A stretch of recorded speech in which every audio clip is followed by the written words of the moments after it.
This talk is a kind of an amalgam, two-part talk. The first part is a fragmentary summary of some work that's underway, kind of research and thinking. The second half is a synthesis of lectures that I've given over the past year or so, and a kind of byproduct, really, of conferences that I've either organized or co-organized, like Design and Existential Risk, Transhumanism Meets Design, and the Cyclonopedia Symposium in New York at Parsons, the New School, or participated in, like Designing Geopolitics at UCSD and Global Design at NYU. Also want to thank the people here who, in many ways, have been mentors and influenced me profoundly. Just anecdotally, it was great to see Jason Payne's work at the end, because Jason and I first started teaching together at RPI back in the mid-90s, where I first really met Sanford, and Sanford's conversations with me on a couple of occasions, which I still remember vividly, had a huge impact on the evolution of my thinking. So it's just incredible to be here today. So thank you again to everybody. I'd like to start with two quotes. Violence, I began to see, as a planetary phenomenon. Planets are the abusive parents of evolution. Their very surfaces promote warfare, concentrate resources into dense, defensible patches that can be fought over. Gravity forces you to squander energy on vascular systems and skeletal support, stand endless watch against an endless sadistic campaign to squash you flat. Take one wrong step off a perch too high, and all your pricey architecture shatters in an instant. That's Peter Watts from a short story, The Island. He's a great contemporary hard science fiction writer. Second quote, it is in moments of illness that we are compelled to recognize that we live not alone, but chained to a creature of a different kingdom, whole worlds apart, who has no knowledge of us and by whom it is impossible to make ourselves understood, our body. Proust. So I want to begin by showing a clip from Antonioni's 1964 film Red Desert. I'd like to consider the main character, Juliana, who's played by Monica Vitti, not only as an index of collapsing social and ecological orders. I'd also like us to consider her as a complex system moving across and through a landscape which is an impure composite of technological systems, emotions, social arrangements, materials, flows, and forces, all of which she is in a heightened state of awareness of. So Red Desert and her situation in the film seem to me to be crucial illustrations that underline what's at stake when we redefine ecological concerns through Proto call and try to imagine bodies that can be both aware of and navigate these complex landscapes.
Cosa fai lì dentro?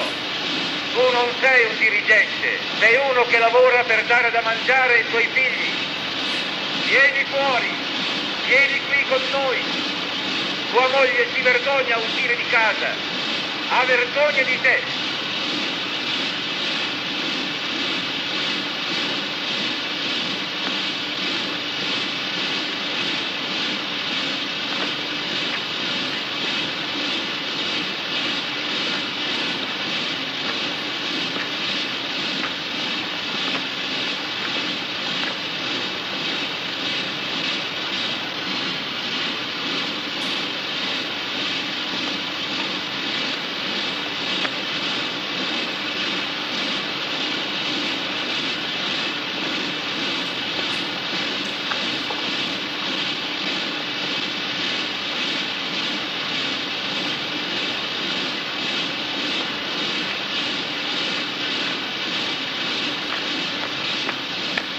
Dove l'ha comprato? Al negozio alimentare, al Lidl. Me lo vendi? Ma l'ho già cominciato. No, non importa.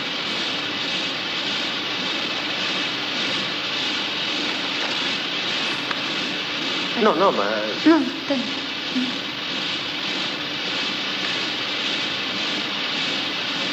Valerio? Vieni. Vuoi? No. No.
So there's something wrong here, right? As David Lynch would say, it's a story about a woman in trouble.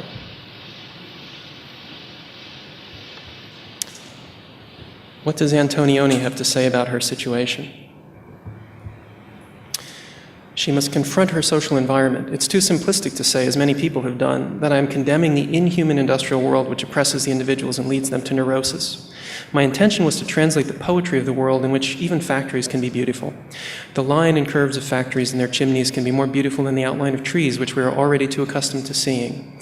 It is a rich world, alive and serviceable. The neurosis I sought to describe in Red Desert is above all a matter of adjusting. There are people who do adapt and others who can't manage, perhaps because they are too tied to ways of life that are by now out of date. The kind of hysteria of the way that she's eating and the need that she has to eat. And there was an alternative version of this talk, actually, that I was working through that would have focused on her, and that would have focused on All About My Mother by Pedro Almodovar, and it would have followed this kind of trajectory of a body that really starts to learn how to see, feel, and comprehend its environment. So there are two key concepts that are articulated here. One would be the degree to which the body can adapt to unfamiliar and alien circumstances. The other would be the cognizance that a body has of the field condition within which it's embedded. So Juliana is acutely aware of this range of fields that she's increasingly part of at both a local, kind of internal psychic scale, the reconstruction of family structure, the social structure that breaks down later on in the film, but also the planetary scale energy and matter systems. So this is what's at stake in a redefinition of systems according to Proto, call, and ecological thinking. Juliana doesn't completely realize her agency in the face of these alien systems, but she's conscious of the necessity to reinvent herself. The ecological, I would argue, has to be thought across the very same landscape that she negotiates, intensely local yet planetary and beyond.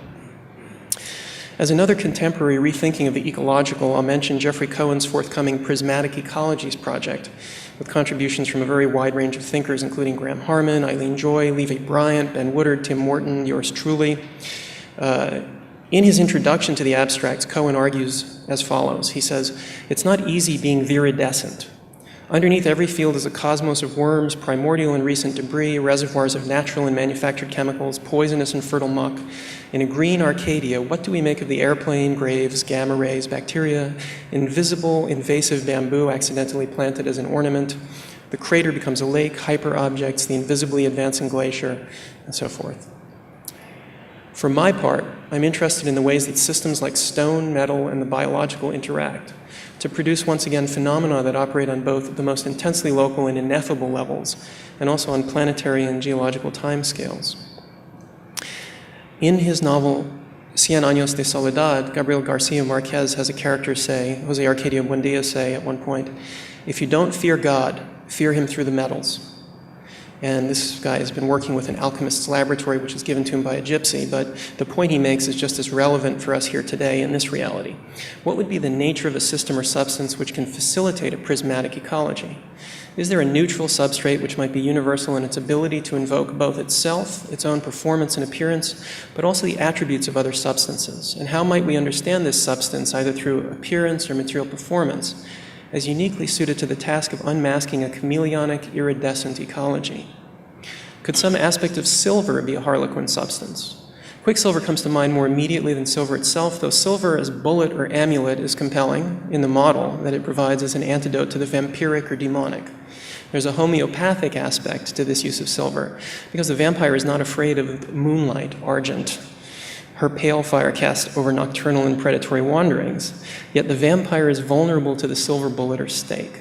Indeed, silver in an ionized form is bactericidal, a microscopic deterrent to the vast vampiric hordes which colonize us as macroscopic humans. Quicksilver, when combined against the rules of heraldry with gold, acts as a solvent. Perhaps from a visual point of view, the arme faucée of argent upon ore would result, whether one used silver, aluminum, titanium, or even white gold, any white metal on a yellow metal. But the active performance of quicksilver on gold suggests that there could be another rule set within the heraldry of material science, an ars combinatoria which yields a deeper understanding for us of an ecology of the metals. Indeed, a particular alloy, amalgam, which is silver mixed with mercury, finds use both in dentistry and also historically as a glass coating to craft mirrors. Again, performance mixed with appearance. Now, Borges had a deep distaste for mirrors, but was it because of the hideous symmetries and falsehoods they propagate, or because of the traces of an alchemical crime? As well, silver itself is an exceptional conductor of electricity. It can stand in for copper in the crafting of electromagnetic devices. To properly conceive of silver's life world, then, we must imagine a complex electromagnetic and microbial system, bodies inside bodies inside bodies. So whether we choose true silver or quicksilver as a concept model to understand an ecological spectrum more deeply, either case yields the same, a comprehension of systems layered on systems, the dendritic evidence in the crystalline form of silver grown electrolytically, or the fluid combination in the affinity of gold for mercury. And this demands of us a more nuanced comprehension, more than a visual theory per se, or inclusive of the system of the world. So Jane Bennett, in her 2004 text, The Force of Things, Steps Towards an Ecology of Matter, sets a wonderful frame for this kind of thinking in the space of speculative materialism. Although the text focuses on what Bennett calls thing power, it does indeed seem more attuned to the flows, turbulences, and forces than to the thing itself. As Bennett herself says, she seeks to give philosophical expression to the vitality, willfulness, and recalcitrance possessed by non-human entities and forces, and considers the ethico-political import of an enhanced awareness of thing power. Thing power materialism is a speculative onto story, an admittedly presumptuous attempt to depict the non-humanity that flows around and through humans.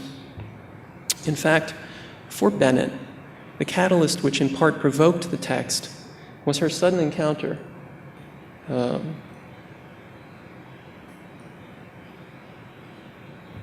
feel like we lost something there.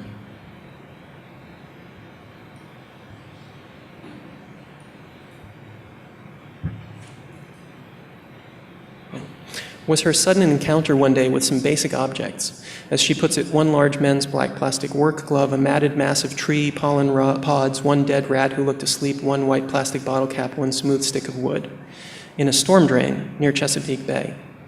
And she unpacks the nature of these things as actants, resonating with the way that Juliana in Red Desert, the clip we saw from Antonioni, struggles to grasp and negotiate with the actancy of the stuff of her world.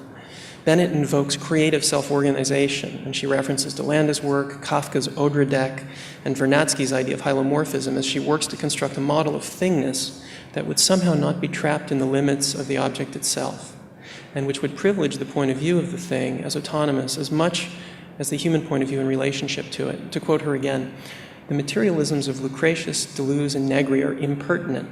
They dare to speak of things as if from the perspective of the cheeky entities themselves. They reserve a place in theory for the aleatory and in so doing display a kind of respect for the cunning thing power of things, and they do so in part through a willingness to indulge in a moment of naivete." So just as an aside, I would mention Jobim's lovely song, Waters of March, here as a deeply moving examination of the relations possible between objects, things in the world, which have been open to the outside, and the human encounter with this infinitely nostalgic consciousness.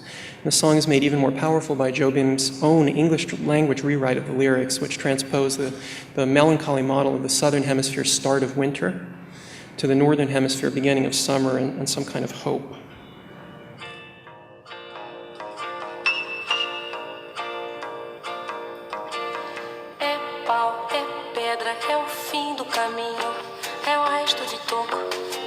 Sozinho, caco de vidro, a vida, o sol, a noite, a morte, o laço, o anzol, peroba do cão, o nó da madeira.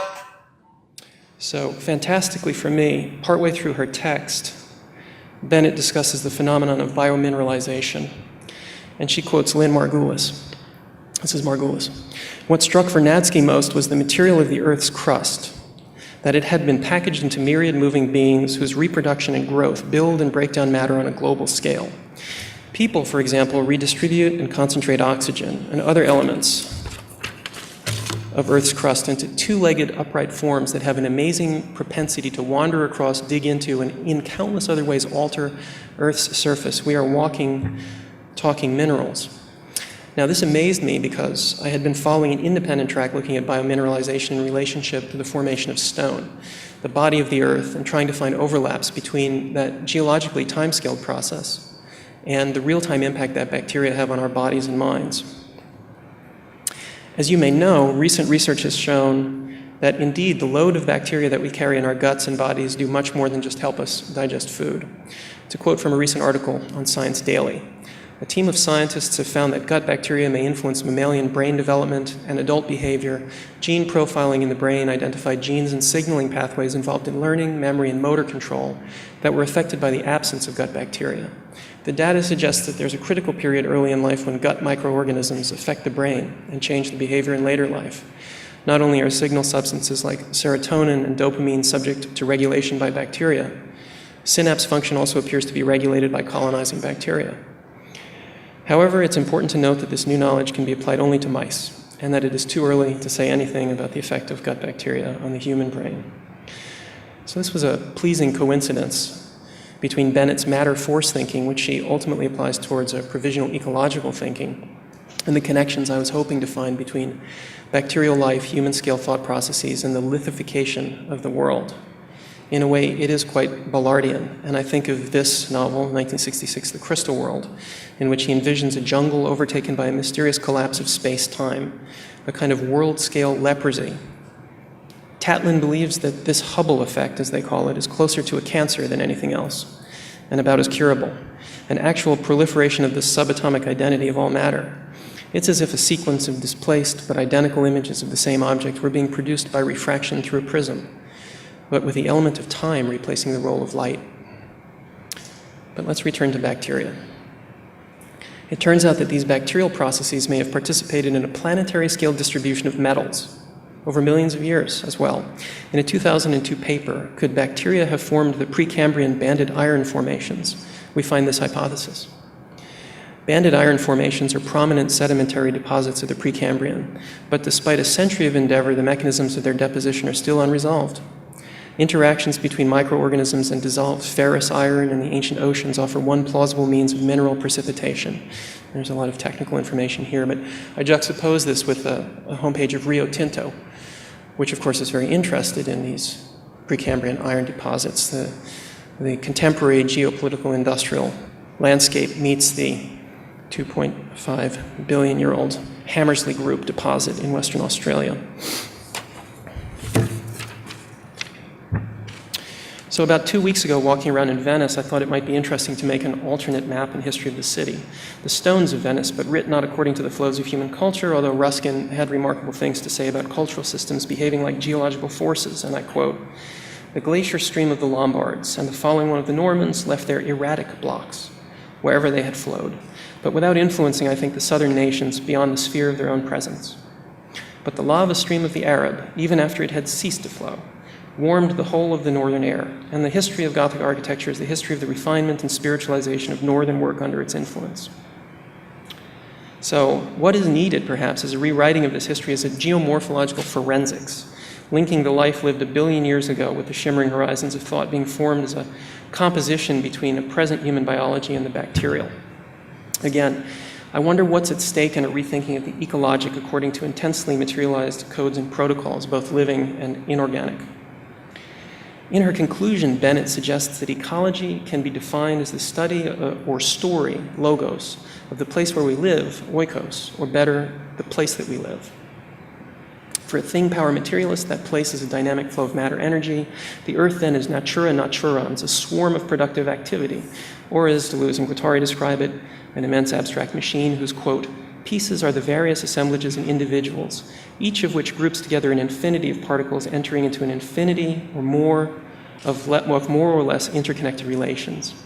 In this ecological tale, quote, a fiber stretches from a human to an animal, from a human or an animal to molecules, from molecules to particles, and so on to the imperceptible. So this brings key questions to the foreground for me. There seems to be communication, connection, the separatrix, what is communicating with what, what's the included third, what's at stake on a planetary scale, where is thought, since the proto in the eco could well be protocol and code, as I've said a few times. At Ben Bratton's recent Designing Geopolitics conference in San Diego, Werner Vinge, who's a great hard science fiction writer, another one of the ones who I really adore, speculated that we will look back on what we're currently starting to call the Anthropocene age, and will recognize that its duration was so brief and intense that it would be better to call it the Anthropocene event. As he put it, in the same way we named the KT event, which wiped out substantial portions of life on Earth 65 million years ago. So this way of thinking about timescales brings me to the second part of my talk. And actually, I seem to be doing fine on time. This is good. So, I'm going to say a few words about our ability to identify the limits of the body and of the human. I'm going to invoke concepts like xenobiology, alternate models of individuality, science fiction, again, Solaris, Ballard, to discuss shadow biospheres and the quasi-human. Let me begin with two quotes. Man is a rope stretched between the animal and the Superman, a rope over an abyss. That's Nietzsche from Thus Spake Zarathustra. Another one which will be very familiar to everyone here. Man is only a roundabout subsidiary response to the problem of growth. Doubtless, through labor and technique, he has made possible an extension of growth beyond the given limits. But just as the herbivore relative to the plant and the carnivore relative to the herbivore is a luxury, man is the most suited of all living beings to consume intensely, sumptuously, the excess energy offered up by the pressure of life to conflagrations befitting the solar origins of its movement. So what's at stake in a total rethinking not only of the bounds of human life, but the definition of life itself? Is there a dark ecology already present on Earth, which is not only evidence of multiple paths of evolution in our own corner of the galaxy, but which can provide models for us to reimagine the limits of organic life in material systems and also across multiple time spans? Primo Levi says, we are alone. If we have interlocutors, they are so far away that barring unforeseeable turns of events, we shall never talk to them. In spite of this, some years ago, we sent them a pathetic message. Every year that passes leaves us more alone. Not only are we not the center of the universe, but the universe is not made for human beings. It is hostile, violent, alien. In the sky, there are no Elysian fields, only matter and light, distorted, compressed, dilated, and rarefied to a degree that eludes our senses and our language. And Cormac McCarthy begins Blood Meridian like this. The boy crouches by the fire and watches him. Night of your birth, 33, the Leonids they were called. God, how the stars did fall. I look for blackness, holes in the heavens. McCarthy looks to the sky in this passage, but the book is relentlessly grounded in the earth and blood and murder. It is a beautiful pay-in to the savage practice. Alienness could be as much on earth as it is in heaven. This makes me think, to lighten things up a little bit, of great B-movies like Event Horizon, which is a film about places where time and space break down, sci-fi horror, exploration of contingency, a spaceship which voyages into pure chaos and brings it back. And it illustrates what might be at risk when we get exposed to radically non-human systems. What is the alien, really? And what does it mean to speak with it? Communication, translation, noise, agency, and thought itself all have an indirect but crucial relation to the concept of the alien, which by definition seems to be something that exists outside of language or measure. This quote from Nietzsche's Birth of Tragedy gives context. At bottom, the aesthetic phenomenon is simple. One need only have the ability to see continually a living play and to live perpetually surrounded by hosts of spirits, and one is a poet. One need only feel the drive to alter oneself and to speak out of alien bodies and souls, and one is a dramatist. Dionysian excitation is capable of communicating to a whole multitude this artistic power to feel oneself surrounded by such a host of spirits with whom one knows oneself to be inwardly one. This process of the tragic chorus is the originary dramatic phenomenon, seeing oneself altered before one's very eyes and now acting as though one had really entered into another body, another character. Here already the individual gives itself up by entering into an alien nature. And what is more, this phenomenon arises epidemically. A whole crowd feels itself enchanted this way. So I'm interested in this idea of the host of spirits and the consciousness that arises when an individual becomes aware that they're part of a multifarious body. Kind of ruminating on this problem, as you can tell. Usually I show the end of 8.5 by Fellini. In interest of time, I'm going to just show you a couple of stills from it, but it's a remarkable mise a beam film, crazy flashback structure. The main character is a filmmaker who can't make his film. It's obviously about Fellini. He hallucinates or dreams the ending of the film at the beginning of the film. At the end of the film, you see what he started dreaming at the beginning.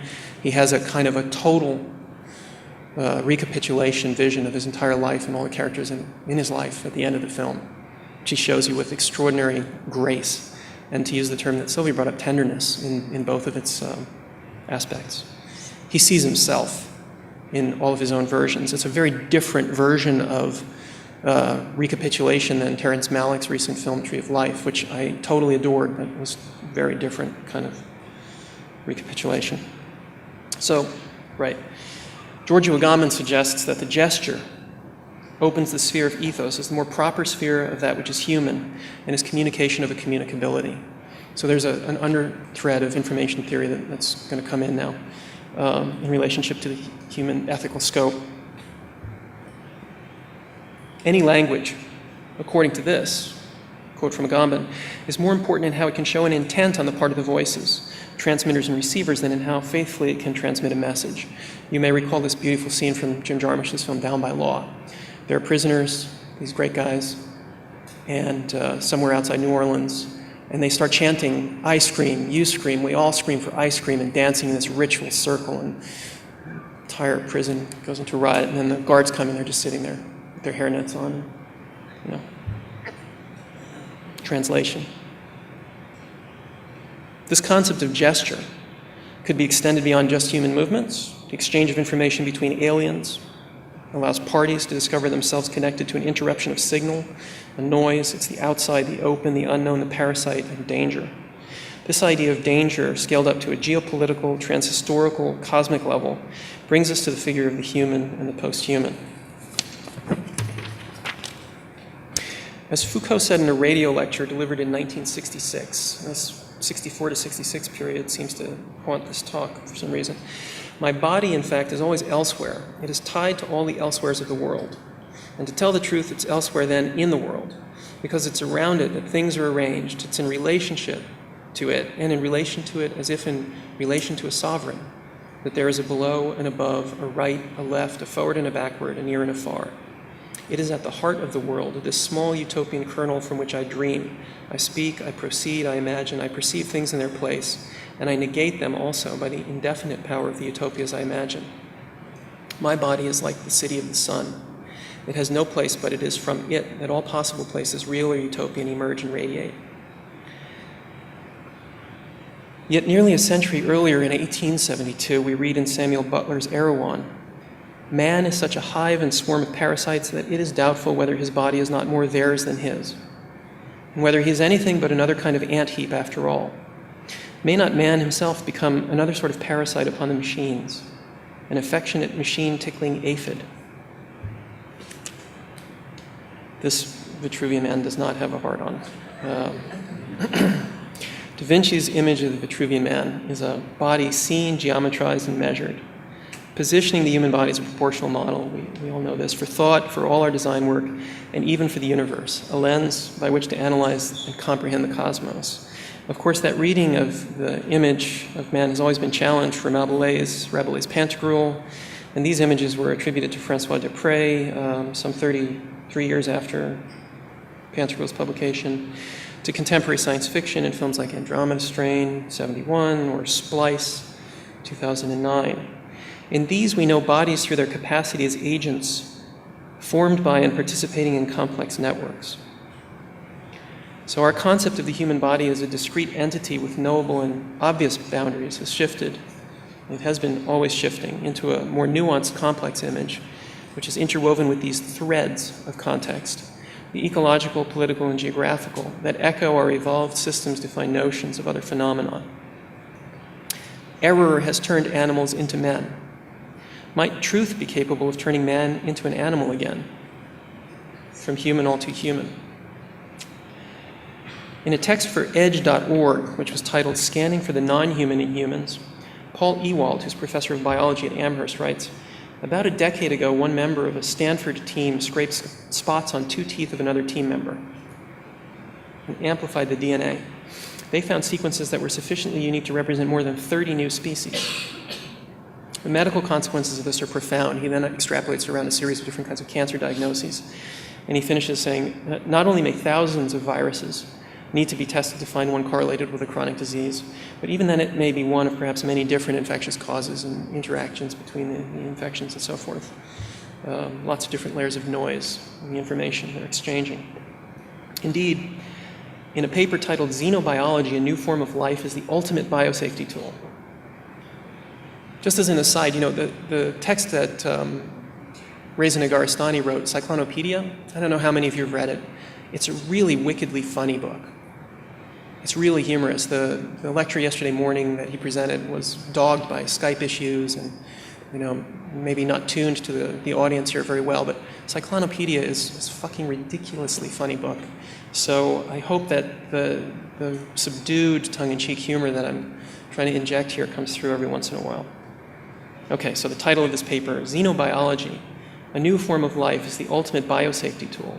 Marcus Schmidt observes that, quote, synthetic biologists try to engineer useful biological systems that do not exist in nature to design an orthogonal chromosome, different from DNA and RNA, termed XNA for xenonucleic acids, a novel information storing biopolymer, which would be invisible to natural biological systems, a shadow biosphere. So, end quote. Orthogonal life might create a shadow biosphere that's not in competition for resources with ours. That's their idea, design a shadow biosphere, but make sure that it can't compete with ours. But ordinary DNA and synthetic, chemically unique XNA could interact through epigenetic fields. So for safety reasons, Schmidt argues optimistically that that possibility should be engineered out. Yet isn't there already orthogonal life teeming across the epigenetic landscape? As I mentioned above, recent discoveries indicate that colonizing bacteria influence mammalian brain development and adult behavior by regulating serotonin and dopamine, as well as synapse function. So this presumably would profoundly impact not only our development biologically from infant to adult, but our capacity to learn, memory and motor control, and so forth. So I'd say, we need new models of the boundaries of the human. Both the body and the mind are clearly, apparently already swarms unto themselves and at play in the fields of the metaswarm. This came up yesterday in a sort of a back and forth between Sanford's talk and Patrick. Is the locus of the mind in the human body? Indeed, is it even in humans? In a text called Theriomorphos, Giorgio Gammon notes that in the Ambrosian Library in Milan, there's a Hebrew Bible from the 13th century that contains precious miniatures. He continues, I quote at length here, "The scene that interests us in particular is the last in every sense, since it concludes the Codex as well as the history of humanity. It represents the messianic banquet of the righteous on the last day. Under the shade of paradisiacal trees and cheered by the music of 2 players, the righteous with crowned heads sit at a richly laid table. What is surprising, however, is one detail that we have not yet mentioned. Beneath the crowns, the miniaturist has represented the righteous not with human faces, but with unmistakably animal heads. The political implications of this merging of human with non-human reappears in Agamben's text, The Open, where he observes, quote at length, "Indeed, one of the central issues of Kojève's lectures on Hegel, which Bataille attended at the École des Hautes Études, was the problem of the end of history and the figure that man and nature would assume in the post-historical world, when the patient process of work and negation, by means of which the animal of the species Homo sapiens had become human, reached completion." In one of his characteristic gestures, Kojève dedicates to this problem only a footnote to the 1938-39 course. He says, quote within quote, "The disappearance of man at the end of history is not a cosmic catastrophe. The natural world remains what it has been from all eternity, and it is not a biological catastrophe either. Man remains alive as animal in harmony with nature or given being. What disappears is man properly so called." But in the following passage from Leibniz's monadology, another idea of mind can be intuited, one which doesn't set the human and the animal in opposition, but finds layers of life nested like matryoshka dolls. Each portion of matter is not only infinitely divisible, as the ancients observed, but is also actually subdivided without end, each part into further parts, of which each has some motion to its own. Otherwise, it would be impossible for each portion of matter to express the whole universe. Whence it appears that in the smallest particle of matter, there is a world of creatures, living beings, animals, entelechies, souls. Each portion of matter may be conceived as like a garden full of plants and like a pond full of fishes. But each branch of every plant, each member of every animal, each drop of its liquid parts is also some such garden or pond.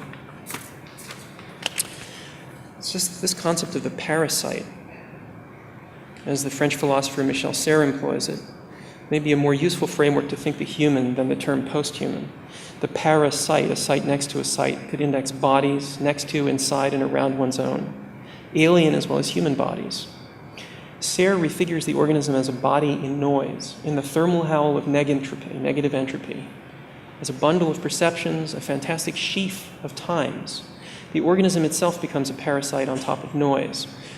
Michel Serres says, "Everything transpires as if the central problem in information theory was resolved automatically by living organisms.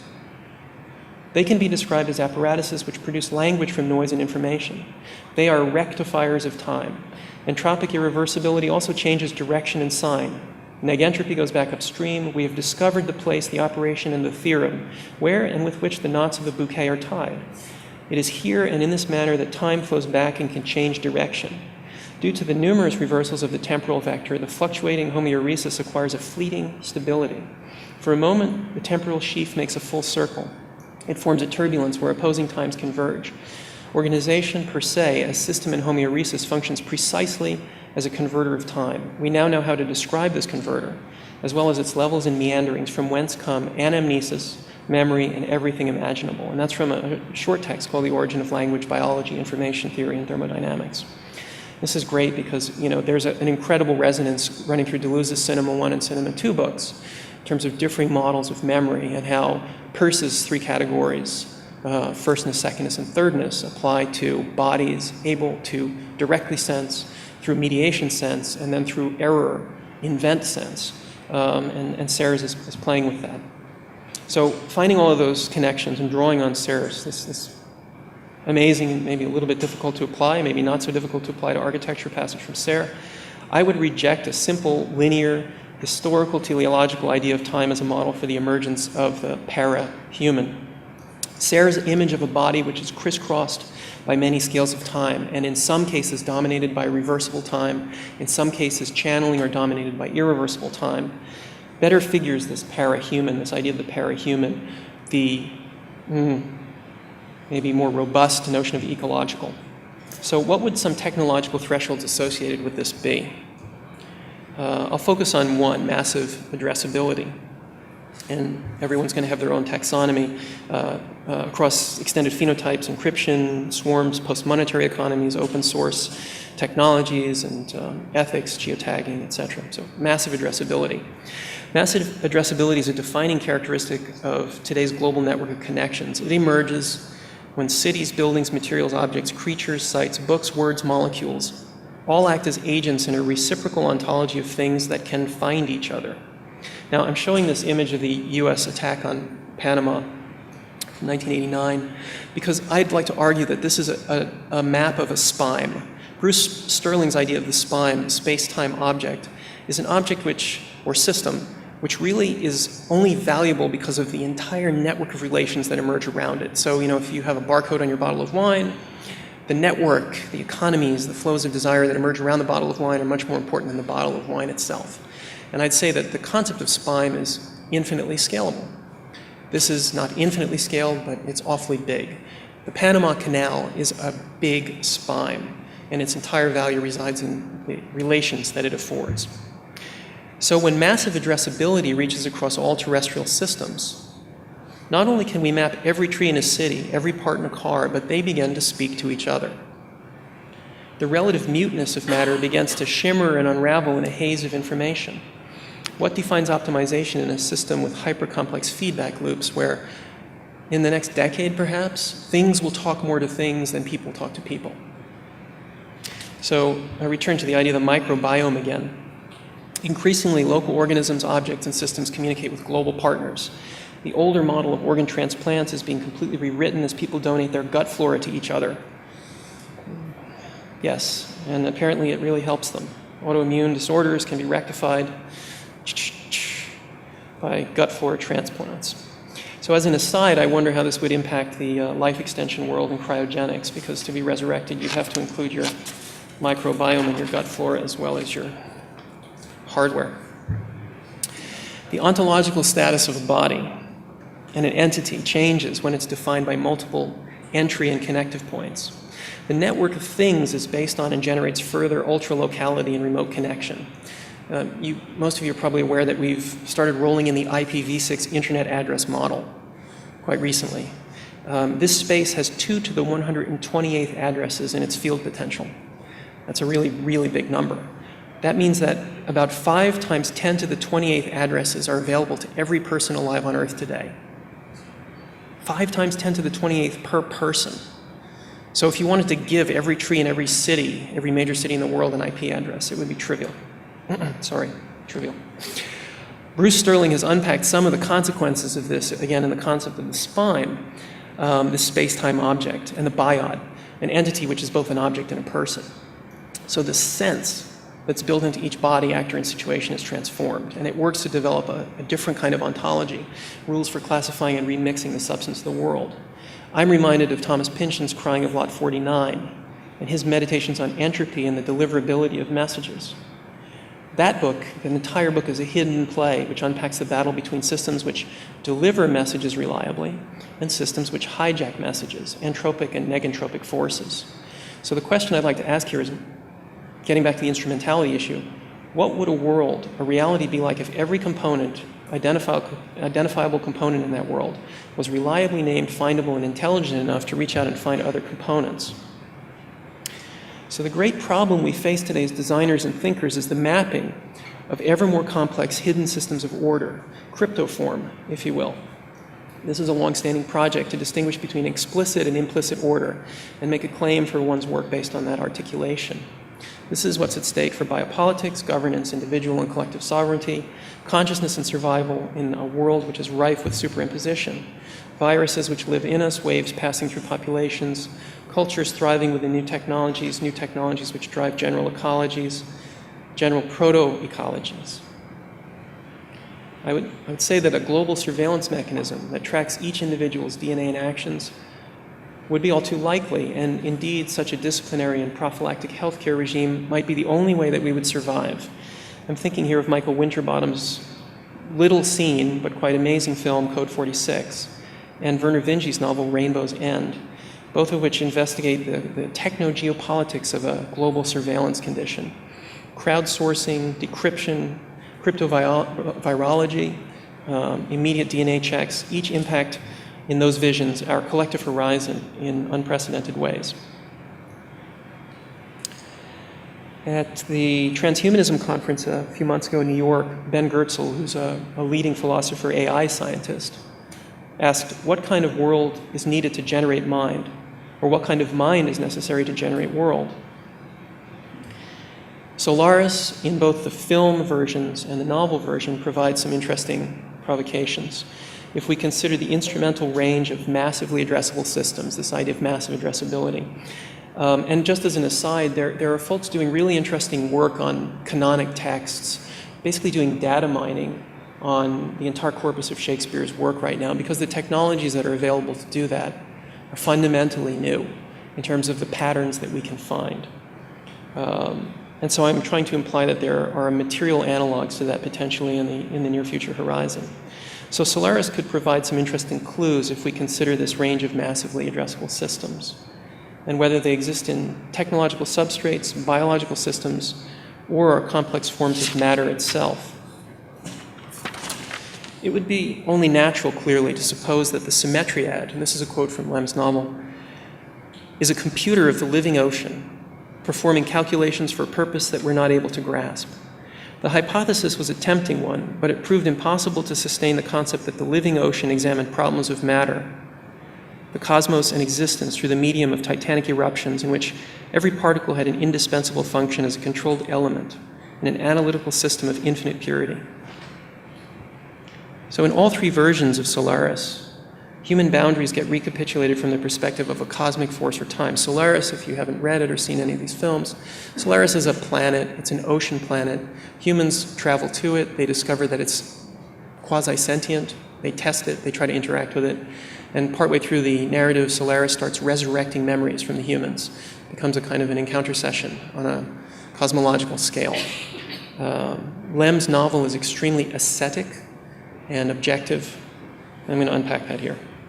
So in all three versions, human boundaries get recapitulated from this cosmic force or time, Solaris itself. And in each case, the problem of responsibility gets foregrounded and set up in relationship to other groups of humans, to single individuals, and to non-human systems.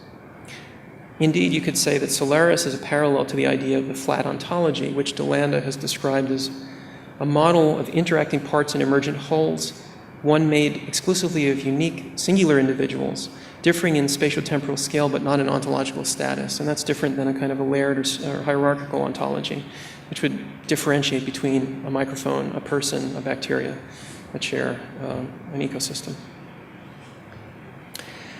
So there's a sharp distinction in attitude, again, between the three renderings that we get of Solaris. In Lem's novel and in Tarkovsky's film, even though we're nearly certain that humans managed to communicate with this planet, nonetheless, at the end, the main character is left stranded, and we don't know if they'll survive or ever communicate with the alien again. There's a really sharp distinction, and as an exception, Soderbergh's version, Steven Soderbergh's version, ends with the human not only in communication with his alien and possibly resurrected wife, but assured by her that all is forgiven, implying that deep in the electro-hydrodynamic fields of the body of Solaris, redemption is found. It's a search to heal the webs of time where they've been broken, to quote Chris Marker. In close-up, filmically, this works. These two para-humans are in embrace. You don't even know if Chris, George Clooney's character here, is still human. He may be a simulation. But Doc Bailey's amazing final image of Solaris, which you knew I was going there, didn't you? Which you see in the background here. Give us a kind of evidence of a different thing, a profoundly monadic entity, a long shot that leaves us in this kind of hovering doubt. Perhaps the most likely explanation that at the end of Soderbergh's version, we humans have been absorbed into a weakly godlike computational substrate that's capable of simulating the totality of human life. So if humans tried to communicate with the infinitely alien or massively alien, a consciousness the size and age of a planet, how could any reciprocity be possible? Of course, Solaris is an allegory as much as a space drama, and the ocean, which each version of this narrative tests uniquely, that ocean is an earthly and psychic landscape also. It asks us to look at our own ocean, our own planet, our own magnetosphere, our own minds, and there also find the kind of features and behaviors that you see in Solaris. I am almost done, by the way. So something like this reciprocity and responsibility is implicit in Kubrick's 2001, which ends with the star child facing Earth. But reading Clarke's novel, which, as you may know, was developed coeval with the development of the film, it didn't precede the film, we realize that Clarke imagines the alien civilization as so vastly beyond human comprehension that no real relationship is yet possible. So a question remains whether interiority and exteriority can ever truly trade messages through this gauntlet of noise. Bodies, monads, or parasites ever connect to systems outside themselves. And I would think again of Pynchon's Crying of Lot 49 or Adolfo Bioy Casares' short novel, The Invention of Morel. Or if a body is immersed in an already given situation, can it somehow bootstrap into the yet to come? So we go back to, there's the long shot of Solaris. We go back to Agamben. He focuses and locates an ethical challenge in the political agency that we have or lose in massively addressable systems when they're deployed as forms of governance. He says that thought is form of life that cannot be segregated from its form, and anywhere the intimacy of this inseparable life appears, in the materiality of corporeal processes and of habitual ways of life, no less than in theory, there and only there is thought, is their thought. And it is this thought, this form of life, that must become the guiding concept in the unitary center of the coming politics. This is an interesting observation to make in relationship to an ontology where all things can communicate with each other. So I would argue that thought takes place when systems become aware that they're formed by and communicating with agents that can only provisionally speak their language, yet nevertheless the desire to communicate is set in motion. We can go back to the images from Antonioni's film Red Desert that I showed at the beginning, and Juliana embedded in this system, which she's acutely aware of. But communication is virtually impossible. Only when we intend to communicate, knowing it might be impossible, and knowing that noise could interrupt, only then would thought be more than repetition. And the ethical frame here is one that would insist that all the details of our lives must be seen as inextricably connected to the value of life. When Agamben talks about naked life, it's life only understood against the horizon of living and dying. But forms of in life include myriad registers and flows, and values life by those. And again, this is term parahumanist, and if you put that in the frame of a cloud of data, if you will, that might be an interesting way of seeing it. So I referenced Solaris, 2001, but we could also look at Apocalypse Now. The journey that's taken in Apocalypse Now is an upriver journey, savage and alien. It's an anabasis, to invoke St. John Peirce's extraordinary poem. To conclude, I'd like to use this term anabasis as a way to rethink the sight and process of mind. Earlier, I quoted a passage from Leibniz that suggested that there might be many layers to both life and mind. I end by echoing that observation through this lens and model of anabasis, the anabatic process which moves against downstream flow. I'm going to show an image now which I almost edited out, but it's problematic, but there it is. If we accept that the mind might indeed be somewhere else than the head, at least sometimes, then we might search for it in all the scales of the world where anabatic and katabatic processes meet and exchange their complex signals, messages, and noise. And in this model, the acephalous body would be a prima materia, all heads and no heads simultaneously. William S. Burroughs quotes Coleridge's Rime of the Ancient Mariner, and then he speculates outwards to interstellar space in this passage he wrote on immortality. Can't do Burroughs' voice very well. We were the first that ever burst into that silent sea. We were the first that ever burst into that silent sea. The future of any artifact lies in the direction of increased flexibility, capacity for change, and ultimately mutation. Immortality, and he makes a very biting argument against conventional notions of life extension in this text before he says this. Immortality may be seen as a byproduct of function, to shine in use. Mutation involves changes that are literally unimaginable from the perspective of the future mutant. Cold-blooded, non-dreaming creatures living in the comparatively weightless medium of water could not conceive of breathing air, dreaming, and experiencing the force of gravity as a basic fact of life. There will be new fears like the fear of falling, new pleasures, and new necessities. There are distinct advantages to living in a supportive medium like water. Mutation is not a matter of logical choices. To borrow a phrase that appears in connection to Donna Haraway, who argues that worlding is at stake in her work on companion species, perhaps we have never been human. And what's at stake in this would be something more than the preservation of a form. It would be the opening of a form of life, to borrow again that term from Agamben, onto regimes of space-time which might support very little of what we conventionally recognize as life. and perhaps we can evolve a vocabulary of gestures to join somehow that host of spirits.